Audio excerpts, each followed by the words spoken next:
प्रस्तुत है मोहिनी एकादशी कथा।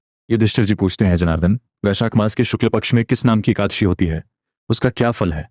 भगवान श्री कृष्ण बोले, महाराज, पूर्व काल में श्री रामचंद्र ने महर्षि वशिष्ठ जी से यह बात पूछी थी।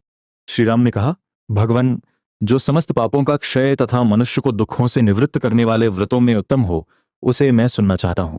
वशिष्ठ जी बोले, श्री राम, तुमने बहुत उत्तम बात पूछी है। मनुष्य तुम्हारा नाम लेने से ही सब पाप से मुक्त हो जाता है। तथापि लोकहित के लिए मैं तुम्हें ऐसे उत्तम व्रत का वर्णन करूंगा जो वैशाख के शुक्ल पक्ष में आने वाली मोहिनी एकादशी है। यह व्रत सब पापों को हरने वाला है। इस व्रत के प्रभाव से मनुष्य मोहजाल तथा पातक समूहों से छुटकारा पा जाता है। सरस्वती नदी के तट पर भद्रावती नाम की नगरी थी। वहां धृतिमान नाम का राजा, जो चंद्रवंश में उत्पन्न और सत्य प्रतिज्ञ था, राज्य करता था। उस नगर में एक वैश्य रहता था जो धन धान्य से पूर्ण और अत्यंत समृद्धशाली था। उसका नाम धनपाल था। वह सदा पुण्य कर्म में लगा रहता था। भगवान विष्णु की भक्ति में उसका हार्दिक अनुराग था। वह ब्राह्मणों, देवताओं, अतिथियों, दरिद्रों तथा दीनों की सेवा करता था। उसके 5 पुत्र थे, सुम्ना, धृतिमान, मेधावी, सुकृत तथा धृष्टबुद्धि।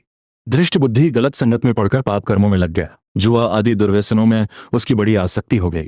वह वेश्याओं में रमने लगा और माता पिता का तिरस्कार करने लगा। उसने धीरे धीरे घर की सारी संपत्ति नष्ट कर दी। तब पिता ने उसे घर से निकाल दिया। अब वह दिन रात दुख भोगने लगा। वह इधर उधर भटकता रहा। एक दिन किसी पुण्य के उदय से वह महर्षि कौंडिन्य के आश्रम में जा पहुंचा। ताप से पीड़ित होकर वह वहां पहुंचा। उसने महर्षि कौंडिन्य के चरणों में गिरकर कहा, भगवान, मैं अत्यंत पापी हूं। मुझ पर कृपा कीजिए और मुझे कोई उपाय बताइए जिससे मेरे पापों का नाश हो। कौंडिन्य मुनि बोले, वैशाख के शुक्ल पक्ष में मोहिनी नाम से प्रसिद्ध एकादशी का व्रत करो। मोहिनी का उपवास करने से प्राणियों के अनेक जन्मों के किए हुए महापाप भी नष्ट हो जाते हैं। वशिष्ठ जी कहते हैं, श्री राम, मुनिवर के यह वचन सुनकर धृष्ट बुद्धि का चित्त प्रसन्न हो गया।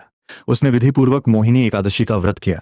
इस व्रत के प्रभाव से वह निष्पाप हो गया और दिव्य देह धारण कर गरुड़ पर आरूढ़ होकर सब प्रकार के उपद्रवों से रहित श्री विष्णु धाम को चला गया। इस प्रकार ये मोहिनी का व्रत बहुत उत्तम है। इसके पढ़ने और सुनने से सहस्र बौदान का फल मिलता है। ऐसे आध्यात्मिक ज्ञान के लिए सब्सक्राइब करें। हरे कृष्णा।